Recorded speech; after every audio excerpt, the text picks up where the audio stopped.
What's up guys, I just got another camera and I want to be able to set it up so I can use it. Now the thing with buying a used camera is that you can save money on buying used, but also it may have settings that other people have already set up on it, so you want to reset everything.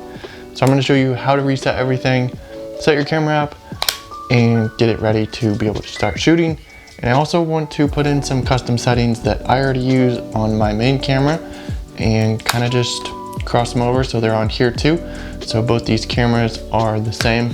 All the functions and dials all do the same thing on both cameras. So my workflow is efficient, it's fast, I know where everything is. I'm doing the same thing on both cameras. So let's get into it. Now the first thing I'm going to want to do is to reset all the settings on this camera. Now the camera I'm going to be resetting and setting back up to how I want it is the Canon EOS R. Go ahead and turn it on, go into the menu. We're going to go to the wrench icon, and then we're going to go to find the reset settings. Clear all camera settings right here, and we're going to hit that. That will reset all the camera settings. Go back to default and go back to that wrench icon. We're also going to check the wireless communication settings. If they had any connections, Wi-Fi or Bluetooth with this camera, we can also reset that. So I'm going to go ahead and do that. Now this camera should be back to how you got it when you were to buy it brand new. So if you were buying a used camera, this should put everything back to how it would have been if you were to buy it new. If it came with an SD card, you can also format your SD card. I have my SD card in here, so I don't need to do that. Now once everything is reset, you're going to want to go through and start setting it up how you want it. So things like the time and date, how you want your files to be numbered or named in your camera. You can set your file naming. I have this set on my other camera. You can set the time and date on the camera here. If you want to be able to watermark your photos or videos, you can set that in there as well. We're just going to go through all these settings and set them up how we want them now. You can set up your screen info settings. So if you want the grid on there, you can turn that on. If you want a different kind of grid, if you want your histogram to display, all those different settings. What I'm going to do is I'm mainly shooting manual mode. So I'm going to be shooting in manual, and I want to make sure this one here, I may need to attach a lens to the camera to be able to set it up. So I'm going to slip my 50mm on here.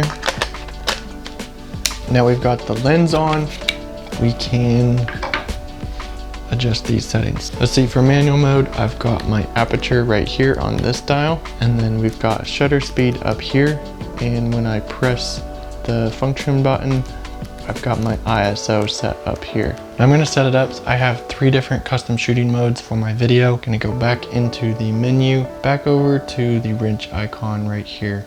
We have custom shooting modes. So I'm going to go back. So we're going to set our movie recording.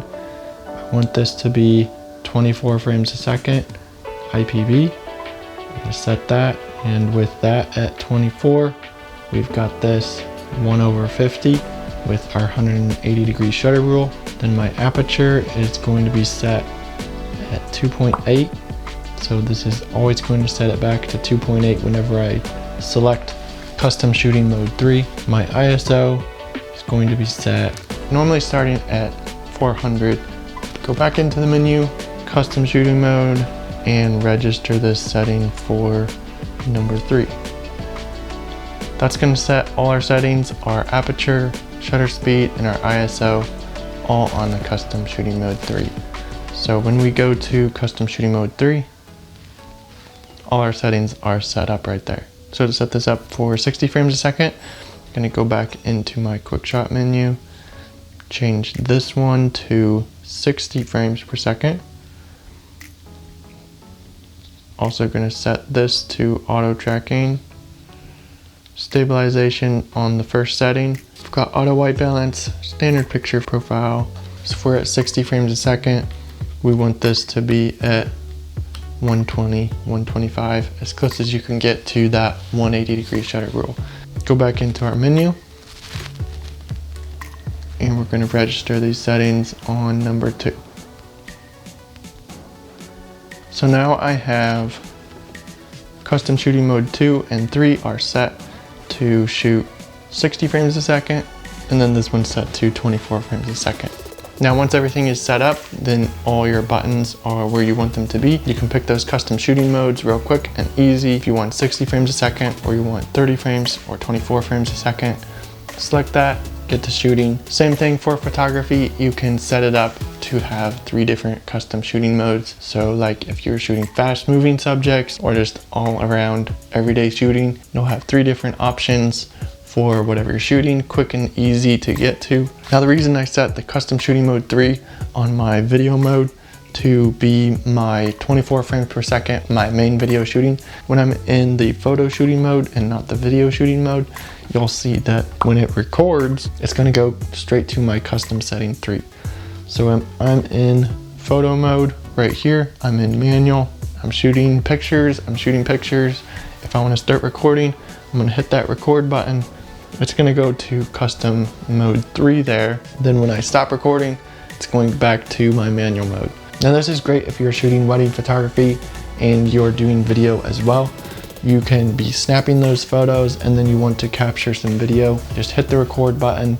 It's gonna go to custom shooting mode 3. You've got all your settings set, your stabilization, your frame rate, your shutter speed, aperture, and ISO. Then while you're shooting, you can just adjust your aperture, ISO if you need to.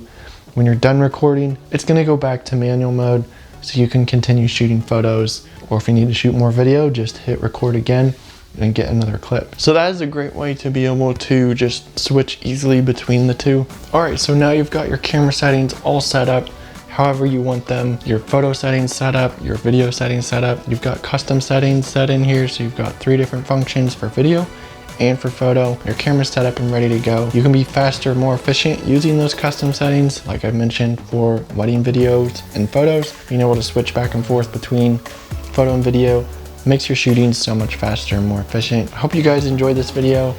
Getting your camera reset, set up how you want it. If you bought a used camera, you saved some money, you set it up how you want, and now you're ready to go. Hope you enjoyed this video. Be sure to smash the like, thumbs up, whatever that button is called, subscribe, and I'll see you guys in the next video. Be sure to check out this one. I think YouTube's gonna recommend you watch this one.